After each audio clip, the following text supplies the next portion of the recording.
Olá! Iniciaremos agora a nossa primeira aula de comissário de voo. Falaremos sobre a história da profissão do comissário de voo, sobre a importância da função e também sobre as leis que regulamentam a função e a concessão das licenças. A história da profissão de comissário de voo, ela surgiu em 1930, por iniciativa de uma enfermeira chamada Ellen Church.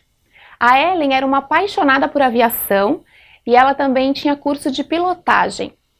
Então ela se candidatou a uma vaga como piloto na Boeing, que depois veio a ser a United. E nessa entrevista, ela demonstrou que era uma apaixonada por aviação, que tinha a capacitação necessária. Porém, o mercado da aviação ele era muito fechado ainda para as mulheres. E ela não conseguiu, então, essa vaga como piloto.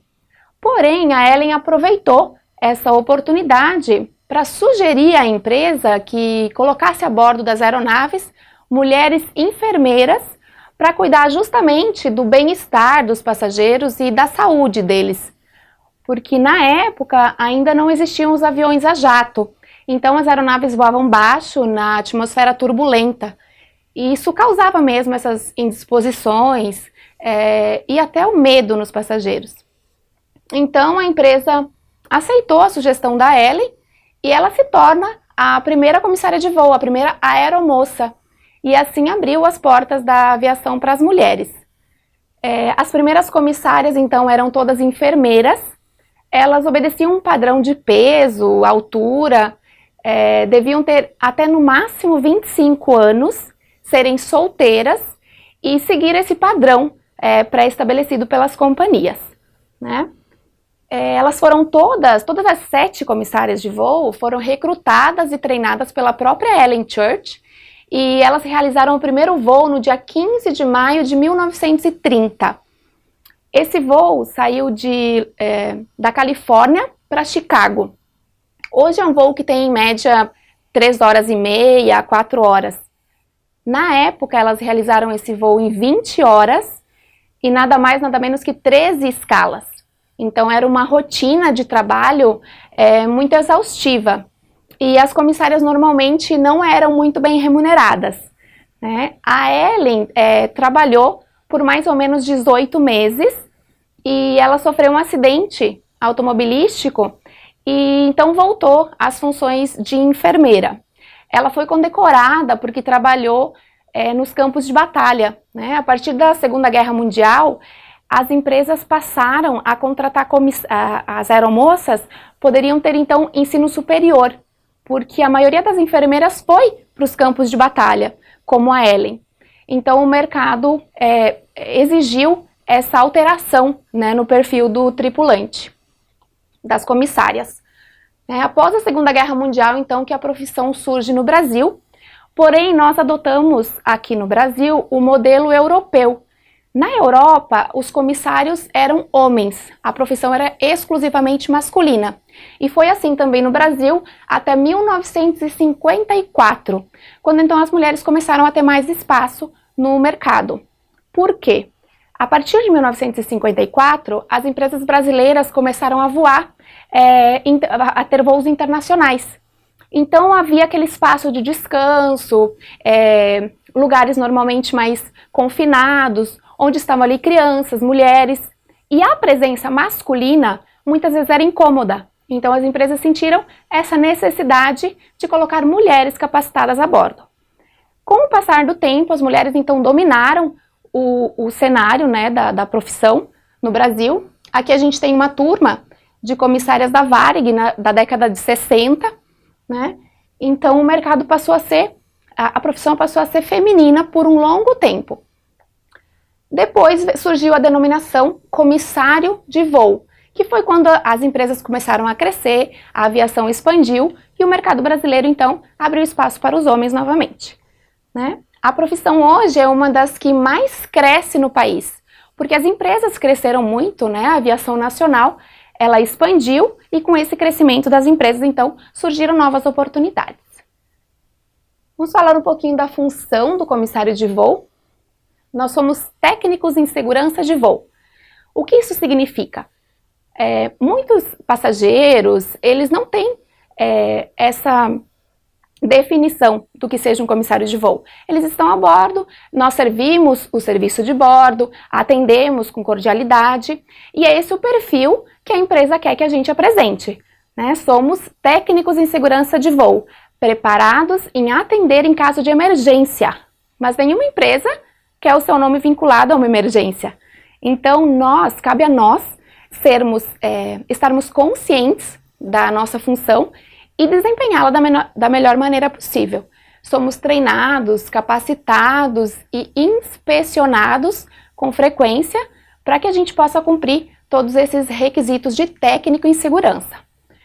Também devemos ter equilíbrio, autoridade e simpatia. E isso deve estar alinhado, porque numa situação de emergência, muitas vezes o passageiro nem chega a tomar conhecimento. Se a tripulação tiver um autocontrole e conseguir dominar a situação com equilíbrio, autoridade e simpatia, muitas vezes ele nem se dá conta, né? Então a gente tem que ter essas 3 características bem fortes e ter esse autocontrole, né? Também precisamos identificar e conter comportamentos incomuns. O que significa isso? Na aeronave, muitas vezes, os passageiros não se sentem tão à vontade. Não é nem pelo medo de voar, mas pela situação que às vezes ele vai para uma reunião importante ou está eufórico porque está indo a uma festa, a um casamento, muitas vezes está indo para um funeral. Então, as emoções do cliente devem ser percebidas pelo tripulante para conter qualquer comportamento aí indevido ou inadequado, que se não for contido, pode contagiar os outros passageiros e gerar um problema maior, né? Então, um conjunto de características pessoais, físicas e psicológicas de um comissário de voo devem ser diferenciados. A gente fala aqui de características físicas, isso é exigido porque nós temos um horário muito incomum. Tem vezes que a gente começa um voo no fim da tarde e acaba no início da manhã, então voos noturnos. Precisamos estar preparados fisicamente para isso. Levantamos peso, agachamos muitas vezes, então todos esses movimentos exigem aí um esforço físico e um preparo diferenciado. Vamos falar um pouquinho agora das leis que regulamentam a profissão. Temos a Lei número 7.183, de 15 de abril de 1984, que ela regula o exercício da profissão do aeronauta. Qual que é a diferença do aeronauta para o aeroviário? Aeroviários são as pessoas que trabalham nos aeroportos, pessoas capacitadas para trabalhar em aeroportos. Já o aeronauta é o profissional habilitado pelo Ministério da Aeronáutica que exerce atividade a bordo da aeronave civil nacional mediante um contrato de trabalho. Então, aeroviários trabalham nos aeroportos, a aeronauta é capacitado para exercer função a bordo das aeronaves. Ainda na Lei 7.183, temos o artigo 6, que é a definição de comissário de voo. É o auxiliar do comandante encarregado do cumprimento das normas relativas à segurança e atendimento dos passageiros a bordo e da guarda de bagagens, documentos, valores e malas postais que lhe tenham sido confiados pelo comandante. Essa definição é o que está na lei, porém, muitas bases hoje já têm um atendimento um atendimento terceirizado ou até da própria empresa que nos auxilia em caso de bagagens e também dos valores. Caso isso tenha que ser responsabilidade do comissário, a empresa deve então ter um lugar específico para que isso seja acomodado com segurança. Temos então também a Lei número 7.565, de 19 de dezembro de 1984. No artigo 156 temos definição de tripulantes. São as pessoas devidamente habilitadas que exercem função a bordo de aeronaves. Temos aqui definição de comandante. Comandante é o responsável pela operação e segurança da aeronave. Então, tripulantes são o comandante, o copiloto, que é o nosso primeiro oficial, e também a tripulação comercial, que são os comissários. Tripulante extra, Para que a gente entenda, eu vou dar um exemplo, para que a gente entenda a diferença. Tripulante exerce função a bordo, certo? Tripulante extra, ele está a bordo a trabalho, porém não exerce função. Por exemplo, iniciamos o nosso trabalho em São Paulo, porém vamos tripular o voo, vamos exercer função a bordo somente em Brasília. Nesse trecho de São Paulo até Brasília, a tripulação comercial, os comissários e a tripulação técnica vão estar sentados como passageiros. Então, eles são tripulantes extra. Eles estão a bordo, trabalhando, porém não exercem função. Também temos a RBHA número 63, que é o Regulamento Brasileiro de Homologação Aeronáutica, que vai justamente tratar das licenças de mecânico e comissário de voo. Na RBAC 121, Regulamento Brasileiro de Aviação Civil, vai nos dar então os requisitos operacionais. O que uma aeronave precisa para voar. Uma aeronave de passageiros precisa ter tripulantes capacitados a bordo, precisa ter tripulantes comerciais capacitados a bordo. Essa lei define a quantidade. Temos a RBAC 135, que ela nos dá o limite mínimo. A partir do momento que uma aeronave tenha 19 assentos de configuração, ela já deve contar com um tripulante capacitado para exercer função a bordo. Na RBAC 121, ela já vai mais além, dizendo que a cada 50 passageiros devemos ter um tripulante habilitado. Ou seja, um exemplo, uma aeronave com 144 passageiros, com 144 assentos. Ela está com 80 passageiros. Poderia então haver 2 comissários, certo? Não, por quê? Porque essa lei fala de capacidade da aeronave, de quantidade de assentos e não de passageiros.